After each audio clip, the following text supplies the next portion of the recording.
Well, the boyfriend of a Woburn woman who was found dead after they went out on a date is now charged with her murder. She didn't just die. She was stabbed 217 times, not once, not twice, 217 separate wounds on her chest, her neck, her arms, her back.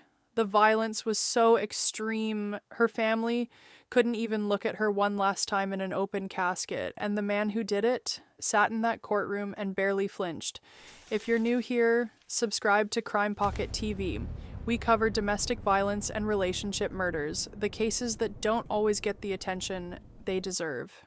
Now let's get into it. Before any of this, before the courtrooms and the crime scenes and the pain, there was just Sherelle Michelle Pringle, born January 19th, 1981 in Boston, Massachusetts, raised by her mother Pearl Garner and her father Junior Anthony McCarthy. She grew up surrounded by people who loved her, a big brother named Dios, who moved more like a guardian than a sibling, step-siblings, aunts, cousins, a whole village that claimed her. She was the kind of woman people bragged about. She went to Chitik Elementary, Solomon Leuenberg Middle School, West Roxbury High. Then she kept going, earned her associate's degree at Roxbury Community College, then her bachelor's at UMass Boston, fashion design. Girl, she wasn't just dreaming, she was building. For over a decade, she worked at Stewart Medical Group in Watertown. Co-workers said she could walk into a room and shift the whole atmosphere. She traveled. She spoiled her family dog. She took photos of sunsets and random silly moments. She lived her life fully, but the center of everything was her son, Jamani. That bond was different. They weren't just mother and son, they were genuinely best friends, texting constantly, laughing together. She pushed him to dream bigger. He was her whole reason, and she was his foundation.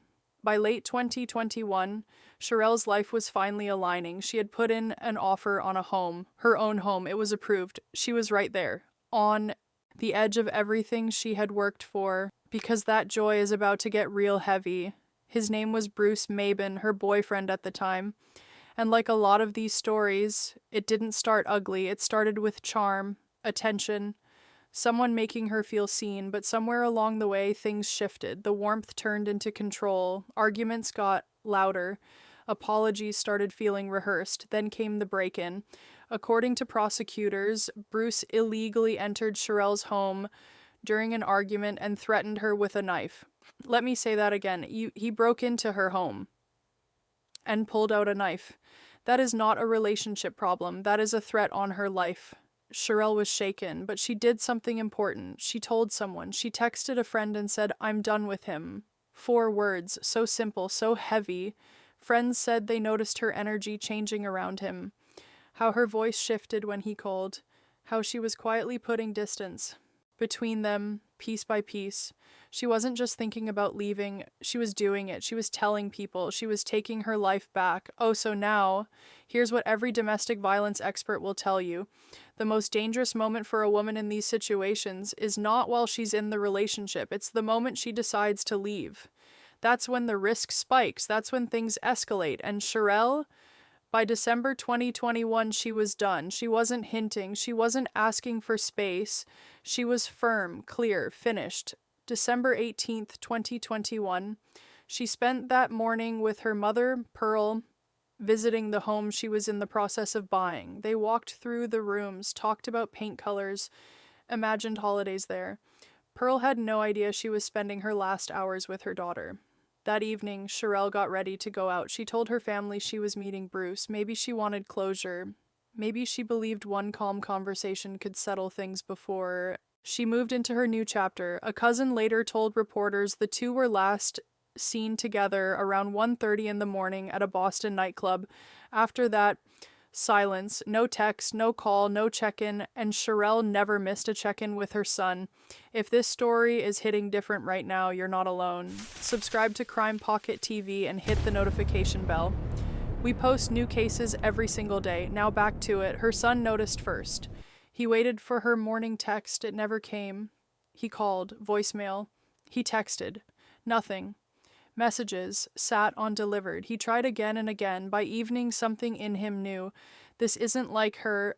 She would never just disappear on me. The whole family mobilized. Pearl called everyone she could think of. Friends reached out through social media. Cousins posted, shared, drove around. Someone reached out to Bruce directly asking where Sherelle was.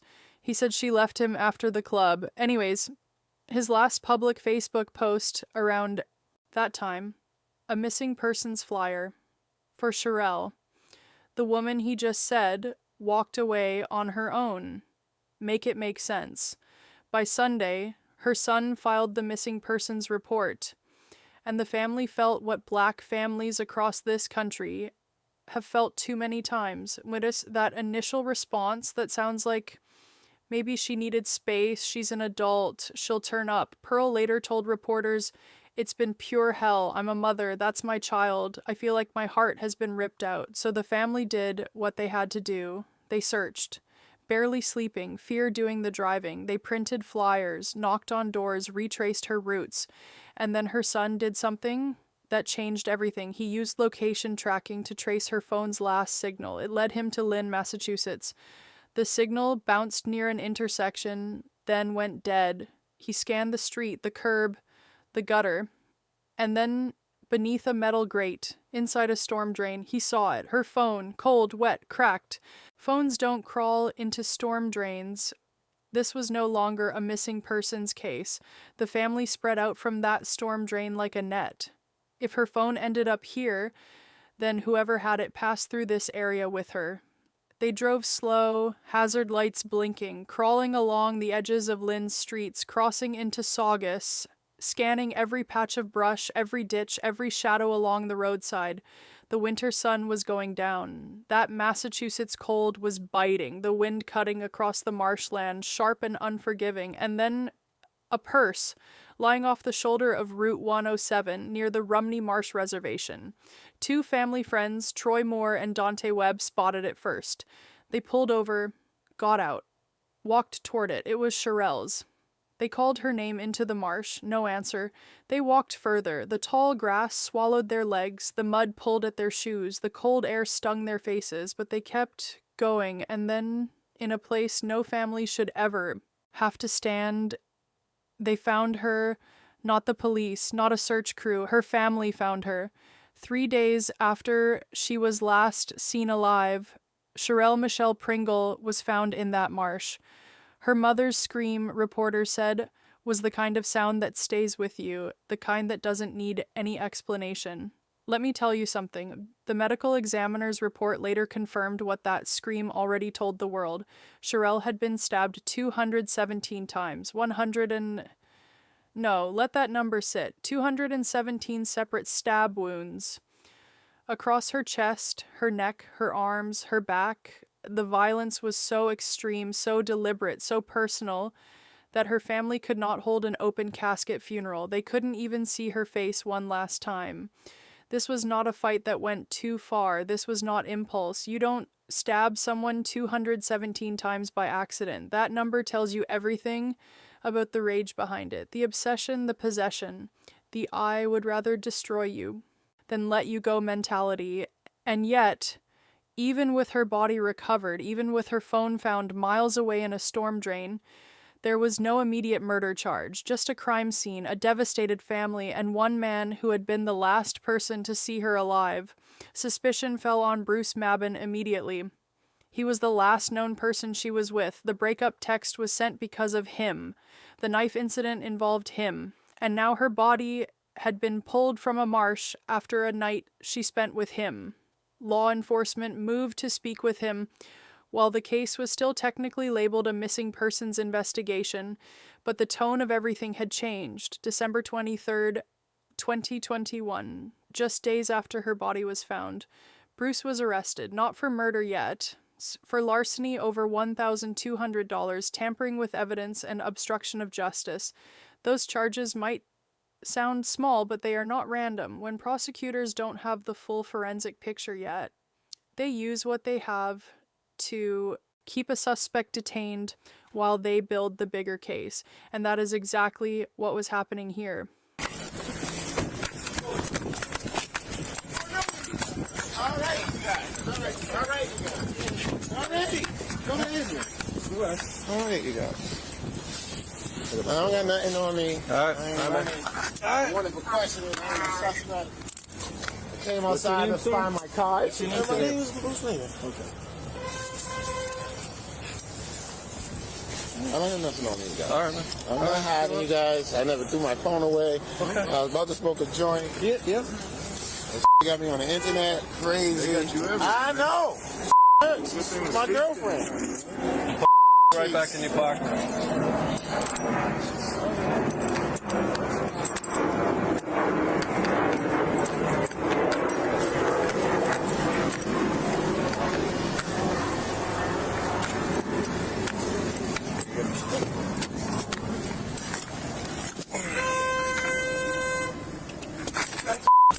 Back up.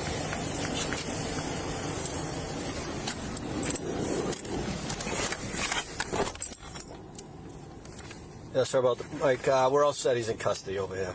Things changed. Nick,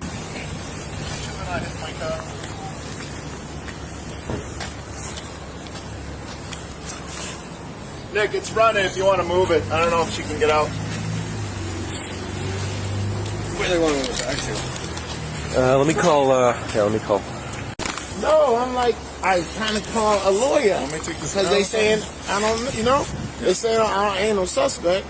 But I come outside and my car is gone. So I'm like, what you saying? I'm just going to advise you right not to speak.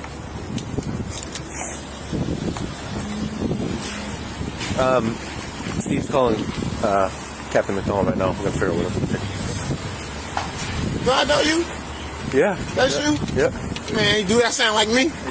What's that? Do that sound like me? I can't comment on, but I do. I remember you from the past. Yeah. We grabbed you a few times. Driving on license. Nothing serious. What's that? Driving on license. Yeah. Nothing serious. Sorry, you connected to my car. But yeah, we're going to pick him up. Hey, Steve. Yeah. Hey, Steve. Am I under arrest? Chelsea? Okay, sounds good.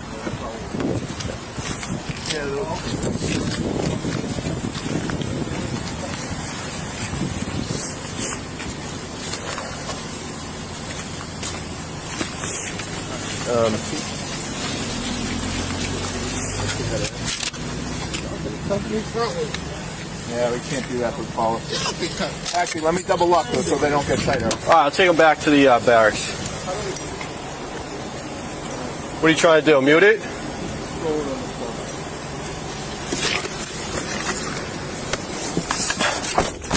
Did you see if my phone's still on? I was on the phone with somebody. Where is it? Right here? Mm-hmm. Just put it back on the phone. No, it's off. Looks like it's off, right? All right, man. I'm just gonna take you back to the barracks. And I'll take care of you there. I'm sure.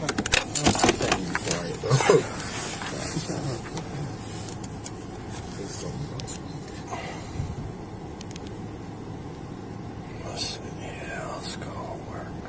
In 800 feet, turn right.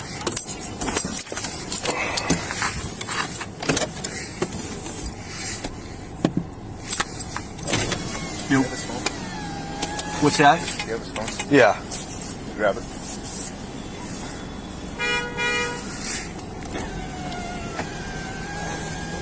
Putting it in my pocket. They're securing it. They'll let you know what's going on.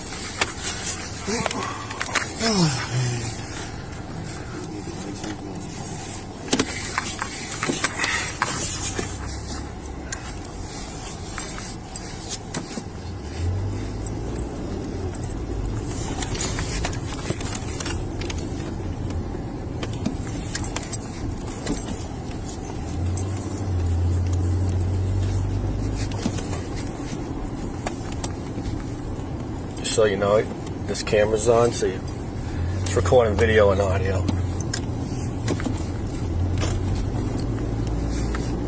Turn right on Massachusetts. Good. What was that noise when you sat down? Was that my seat? See, yeah, because he's putting it back. So, Let's see this.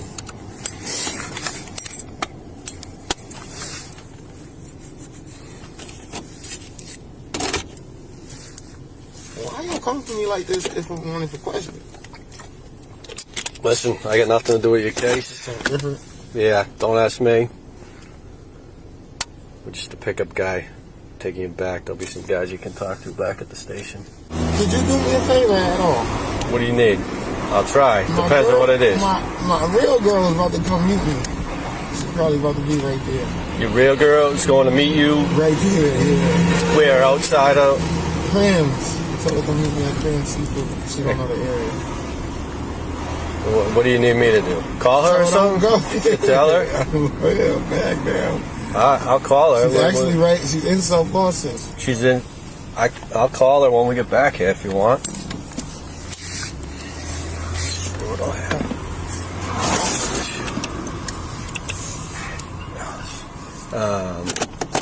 Yeah, you know her number? I gotta get it on my phone. Yeah, we'll get you a number. I'll call her. What's her name? Linda. Linda? All right.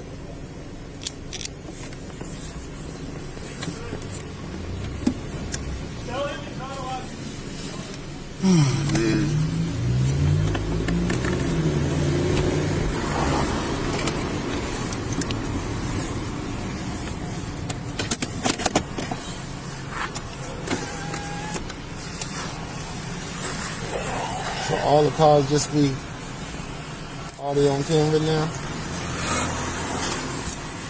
My body is. But there's just a body camera. I don't have a cruiser camera. But yeah, everybody. They all do.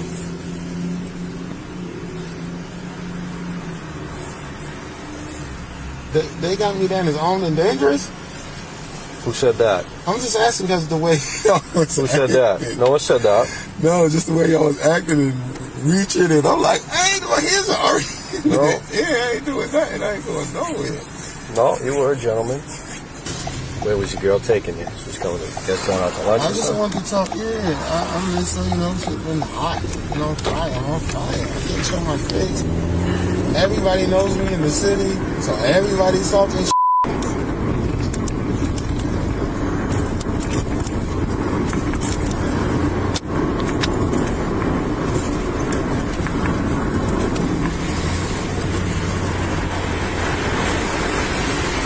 Social media killing me.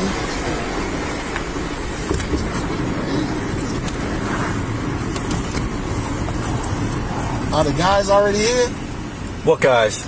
The guys that want to talk to you? Yeah. I don't know if they're here yet. I don't know. They're not here because we didn't even know when we were going to drop me off. No, you're right. So they probably ain't here. I don't think they're that fast unless they got a helicopter. Throughout this, we gotta record every time we do it.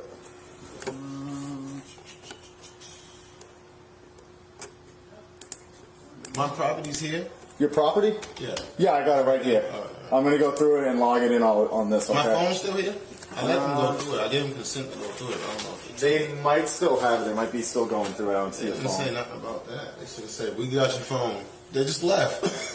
They might give you back at Lynn. That's my assumption. Oh, they just left. Do you know if the other detective was here from Saugus? Who?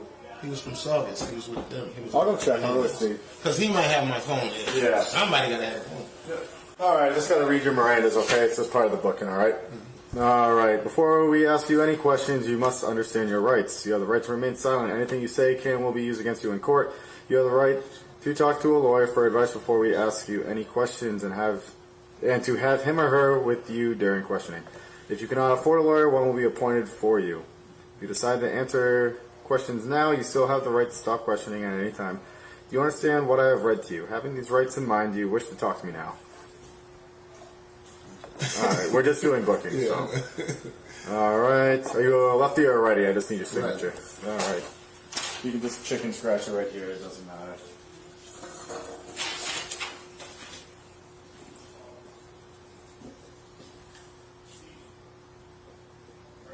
All right, appreciate it.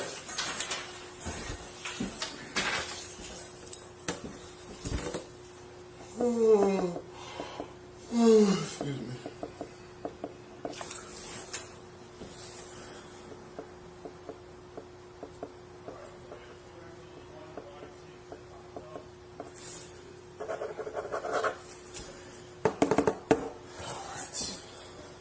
that done.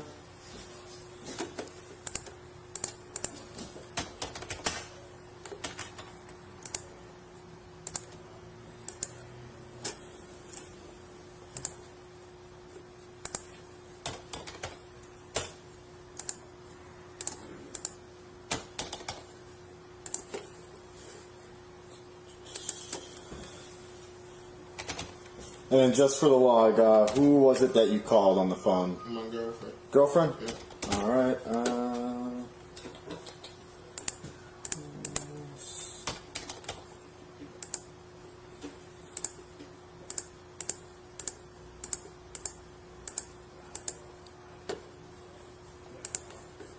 You take any medications? No.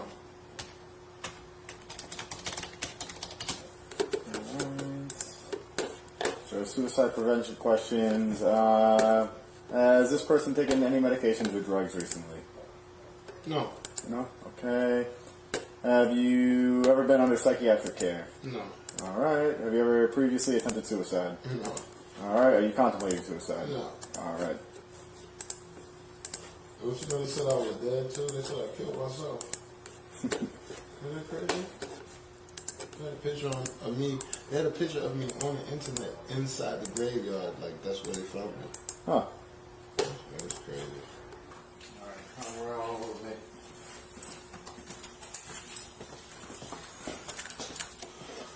Stand on this side. So we're going to start with your left hand, alright? This is just water. Alright, so we're going to be doing what this picture says, alright?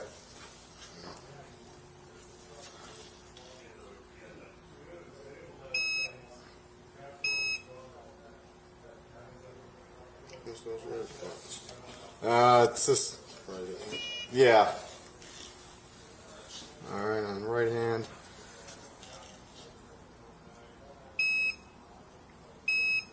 Let's see. Yeah, do it again. Usually after like 2 or 3 tries, it'll just accept it.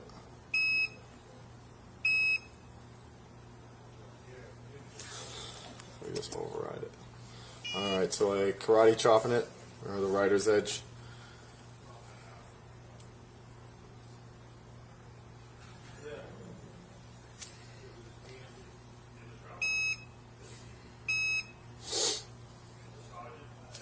Alright, cool. For this, we should be good to go. Nope.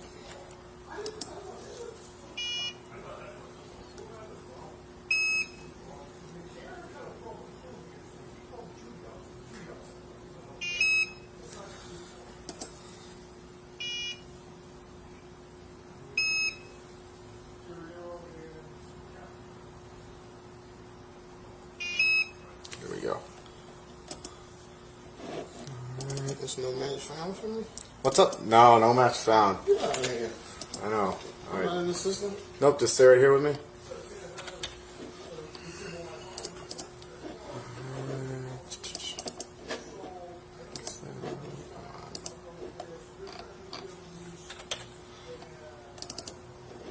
Born in the United States. Save and submit. Alright, I'm going to put you on the bench and I'm going to find out. Listen, I'll probably be trying to call from there. I probably got court in the morning if they don't give me no bail tonight. I have court tonight. And if it's station, yeah, that's what to my man who gonna have that bail money if they give me that. All right, I love you. I'll be calling. You need to see who did that. You need to see who did that.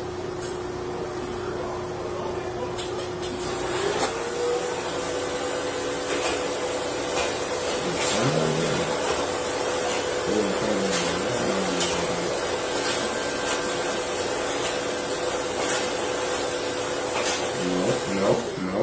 I was keeping it off. They said no. They said people talk. That's what you're talking.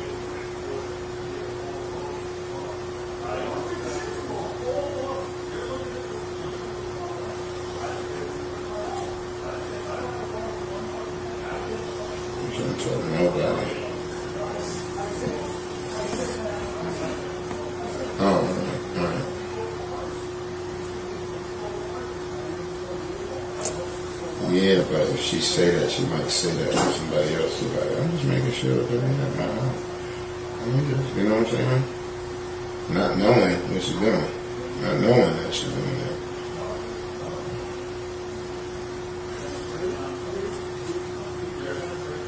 Alright, they about to put me in the cell room so I can get transported. I'll try to call you from inside the cell out there if they got it. All set? Yeah. Alright, cool. Alright, so before going into a cell, do your shoes have shoelaces on them? Yeah. Alright, you're just gonna have to take them off, okay?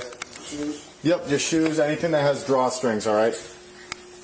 And then I'll put them right in front of your cell, okay? Same with your property bag. Sweats? Yeah. I'll never be able to put a drawstring back in. I know. It's just policy, man, you know?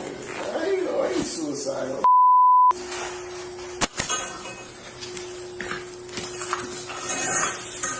And these go outside, Michelle. What's up? Put these outside the cell. Yeah, I'll put your jacket and your shoes. Oh, I can't even have a jacket? Let me look at it. No drawstrings. No drawstrings. Oh. Like the cold back there. There's blankets in there too. I'll give you a blanket.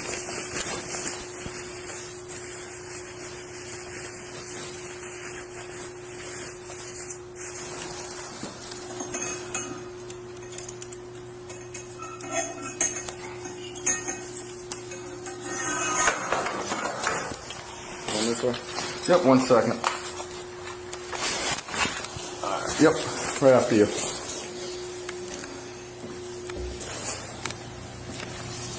And just put them right here. And then you'll be in. Jacket. Oh, yeah. You can wear the jacket. You want a blanket? That'd be cool too. Yep, just stay right there. What's the word on me first? I'll find out for you, man.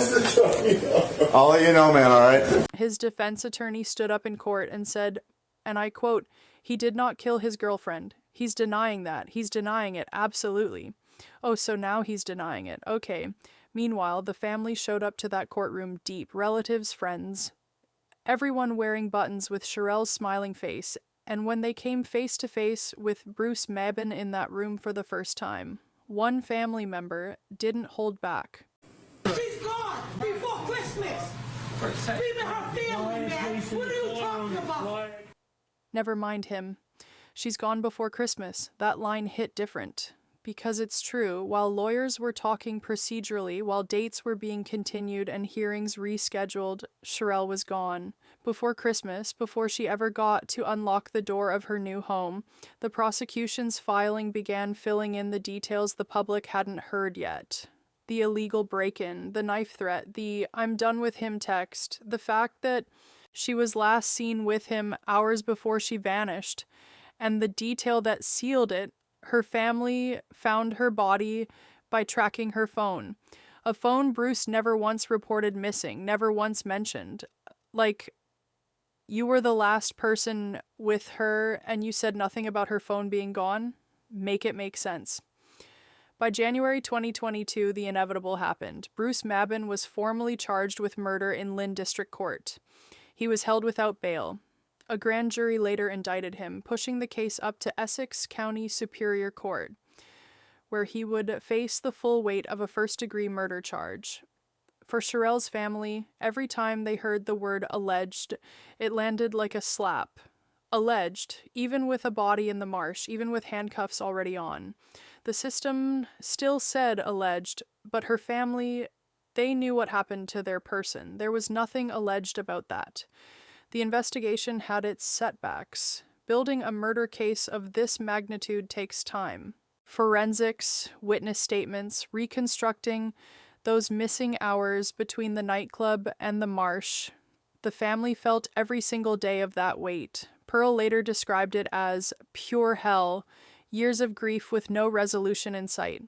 But the case kept building, the forensic evidence, the documented history of violence between them, the timeline, the wounds themselves, 217 of them, that told the story of a man who did not just kill someone, he obliterated her.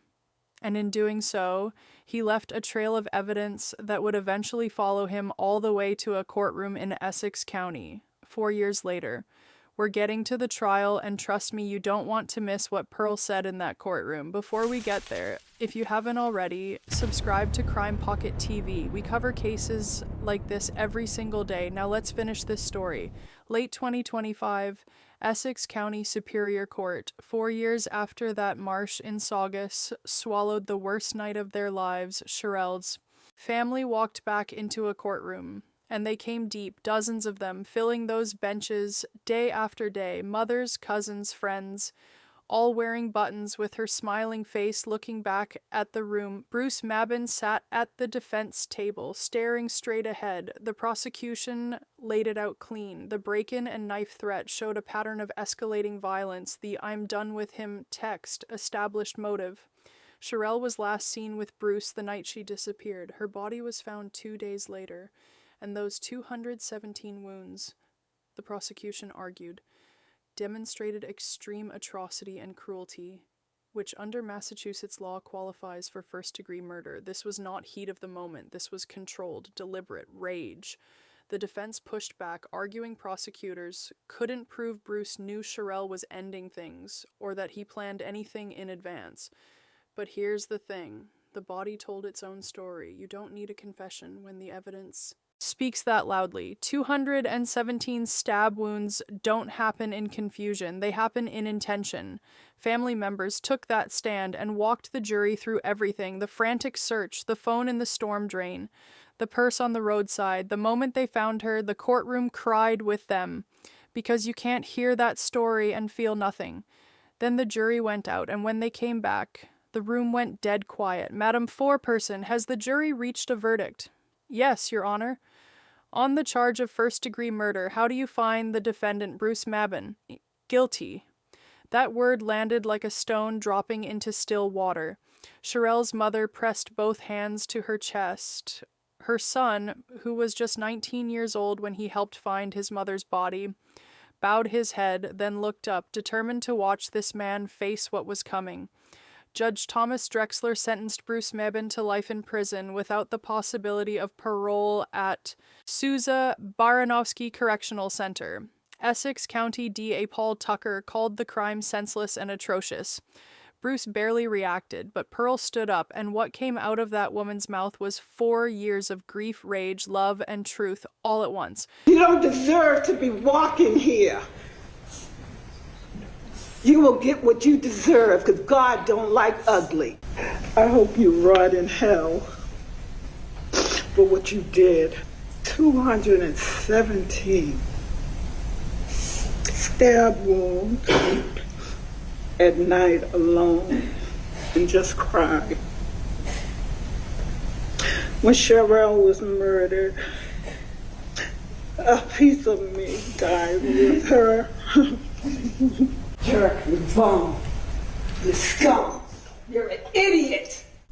That was a mother who buried her daughter in a closed casket because the man in that room made it impossible to see her face one last time. Every word Pearl spoke was earned, every single one. Sherelle Michelle Pringle, January 19th, 1981, December 21st, 2021. She was 40 years old. She had a son who loved her like a best friend. A mother who fought for her like a warrior, a family that refused to let the world forget her name. She had a home waiting for her. The offer had been approved days after her death, a space that was supposed to be her fresh start, her independence, her next chapter, sitting there, keys never turned. Vigils lit up Woburn and Boston. Candles, photos, posters, community members mourning a woman who was taken on the edge of everything she had built toward. But hey, let's be honest about what this case really shows us. Sherelle did everything right. She worked hard, she got her degrees, she raised her son, she built a life. And when she recognized danger, she named it. She told people, she put it in a text message. She said, "I'm done." And it still wasn't enough to keep her safe. The moment a woman decides to leave is the most dangerous moment of her life. And Sherelle's story is proof of that painful truth, not because she did anything wrong, but because the system around her didn't move fast enough and the man she was walking away from refused to let her go, her case is now part of a larger, devastating pattern.